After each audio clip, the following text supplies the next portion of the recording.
నమస్తే అండి, welcome to try mom's kitchen. ఎండలో ఎండబెట్టే పని లేకుండా, పిండి ఉడికించే పని లేకుండా ఆవిరి అప్పడాలు ఎలా తయారు చేయాలో ఈరోజు వీడియోలో చూద్దాం. పప్పులోకి, సాంబార్లోకి నంచుకోవడానికి చాలా రుచిగా ఉంటాయి.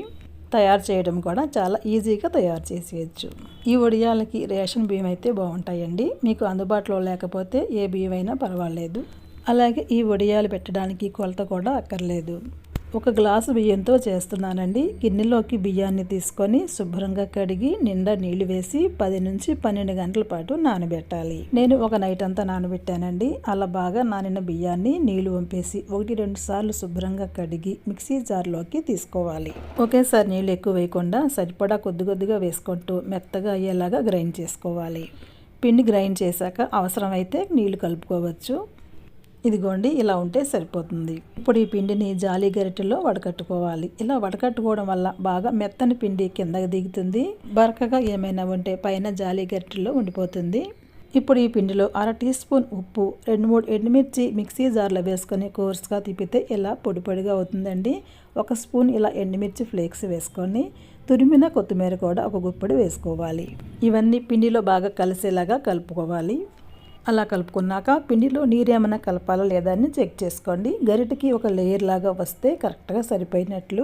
ఇప్పుడు ఆవిరి అప్పడాలు పెట్టడానికి పిండి రెడీగా ఉంది. మీ దగ్గర ఇలాంటి చిన్న మూతలు కానీ చిన్న సైజు ప్లేట్లు కానీ ఉంటే తీసుకోండి. ఒకసారి నీళ్ళతో కడిగి తీసుకోవాలి. అలా కడిగిన ప్లేట్లలో 1/2 టీ స్పూన్ వరకు పిండి వేస్తే సరిపోతుంది. మరీ ఎక్కువ వేయక్కర్లేదండి.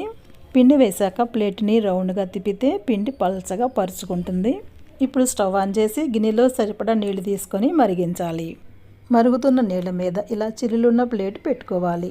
ఇప్పుడు ఈ ప్లేట్ మీద మనం పిండి వేసుకున్న చిన్న ప్లేట్లను పెట్టి మూత పెట్టి 30 నుంచి 40 సెకండ్ల పాటు ఉడికించాలి. ఇలా ఉడికించుకున్నాక మూత తీసి ప్లేట్లలో ఉన్న పిండిని చాకుతో చుట్టూరా పైకి లేపితే ఈజీగా వచ్చేస్తుంది. ఇలా తయారు చేసుకున్న అప్పడాలను తడి క్లాత్ మీద పల్చగా పక్కనే పరుచుకొని నీడలో ఆరబెట్టుకోవాలి. ఈ ఆవిరి అప్పడాలు తయారు చేయడానికి తేలికైన ఇంకో పద్ధతి చూద్దామండి. ఒక గిన్నెలో సగం కంటే ఎక్కువ నీళ్లు తీసుకోవాలి. కాటన్ క్లాత్ తీసుకొని తడిపి బిగించి మూతలాగా గట్టిగా కట్టాలి. నేను తీసుకున్న క్లాత్ మరీ పలసగా ఉంది కాబట్టి 2 పొరలుగా వేసి కడుతున్నాను. మీరు మందంగా ఉన్నది తీసుకుంటే 1 పొర సరిపోతుంది.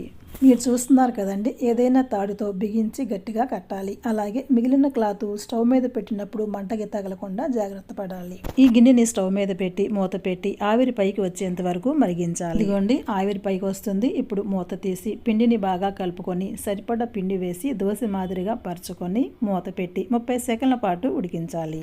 30 సెకండ్ల తర్వాత మూత తీసి అప్పడాన్ని గరిటెతో తీసి తడి బట్ట మీద ఆరేయాలి. అప్పడం వేసే ముందు పిండిని ప్రతిసారి పైకి కిందకి బాగా కలిపి వేసుకోవాలి. ఇలా తయారు చేసుకున్న ఆవిరి అప్పడాలు తడి బట్ట మీద పక్కనే ఆరబెట్టుకుంటే 2-3 రోజుల్లో చక్కగా ఆరిపోతాయండి. ఎండలో ఎండబెట్టాల్సిన అవసరమే లేదు. ఈ అప్పడాలు తీసేటప్పుడు చాకును ఉపయోగిస్తే చాలా ఈజీగా వచ్చేస్తుందండి. కాకపోతే క్లాత్కి గుచ్చుకునేలాగా తీయకుండా జాగ్రత్త పడాలి. ఈ విధంగానే మనం చిన్న సైజు వడియాల మాదిరిగా కూడా వేసుకోవచ్చండి. పిండిని కొద్దిగా వేసుకుంటూ ఒకదానికొకటి తగలకుండా జాగ్రత్తగా చిన్న సైజు వేసుకోవాలి. ఆవిరి అప్పడాలు వేసే ముందు ప్రతిసారి పిండిని కలుపుకుంటూ వేయాలండి. పిండి అంతటిని అలా వేసుకున్నాక తడి క్లాత్ మీద పక్కనే నీడలో ఆరబెట్టుకుంటే మనకి ఆవిరి వడియాలు మరియు ఆవిరి అప్పడాలు రెడీ అయిపోతాయి. నూనె కూడా చాలా తక్కువ లాగుతుందండి. స్నాక్స్గా తినడానికి కూడా చాలా బాగుంటాయి. ఎవరైనా తేలికగా చేసుకునే ఈ ఆవిరి అప్పడాలు వడియాలు నచ్చితే మీరు కూడా తప్పకుండా ట్రై చేయండి.